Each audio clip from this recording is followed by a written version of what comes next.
এডিনগর অরবিন্দ সংঘের রক্তদান শিবিরে অংশ নিলেন মুখ্যমন্ত্রী ডক্টর মানিক সাহা। এদিনের অনুষ্ঠানে মুখ্যমন্ত্রী রক্তদানের পাশাপাশি সমাজ বিরোধীদের উদ্দেশ্যে কড়া হুঁশিয়ারি দেন। অরবিন্দ সংঘের উদ্যোগে আয়োজিত রক্তদান শিবিরে যোগ দেন মুখ্যমন্ত্রী ডক্টর মানিক সাহা। উপস্থিত মানুষের উদ্দেশ্যে বক্তব্য রাখতে গিয়ে তিনি বলেন, রাজ্যে মাদক কারবারিদের বিরুদ্ধে সরকার কঠোর অবস্থান নিয়েছে। যারা এখনো এসব বেআইনি কাজে জড়িত আছেন তাদের জন্য এটি শেষ সতর্কবার্তা। প্রয়োজনে পুলিশ প্রশাসনকে কঠোর ব্যবস্থা নেওয়ার পূর্ণ স্বাধীনতা দেওয়া হয়েছে বলে জানান মুখ্যমন্ত্রী। এছাড়াও তিনি অতীতের সরকারকে আক্রমণ করে বলেন, জোট আমলে 5 বছর কংগ্রেস ও 35 বছর সিপিএম শাসনকালীন সময়ে জনগণের উন্নয়নে কোনো উদ্যোগ নেওয়া হয়নি, বরং নিজেদের স্বার্থেই রাজনীতি করেছেন তারা।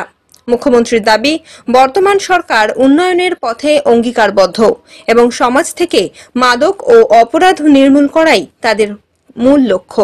একটা ফিলিং সেটা কিন্তু এই দানের মাধ্যমে আসে।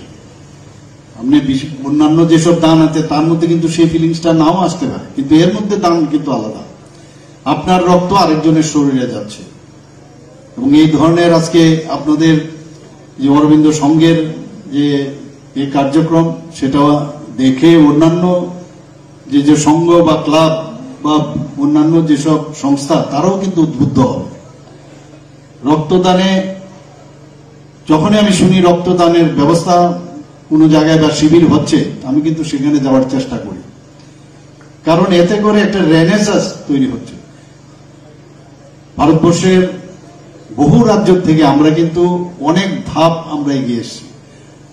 ত্রিপুরাতে কিন্তু মানুষের মধ্যে আমরা দেখেছি যে কিছু একটা প্রবণতা থাকে, কিছু করার, কিছু দেওয়ার একটা প্রবণতা। We due respect to other states, আমি বলবো না অন্য জায়গায় করে না, কিন্তু আমাদের মধ্যে অনেক কিছু সেই চিন্তা ভাবনা, এবং যেহেতু আমরা আস্তিকের ভাবনা চিন্তায় থাকি, নাস্তিক হলে এগুলো হয় না।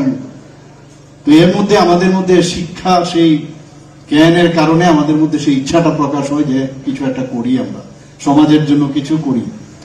Bureau report, D news.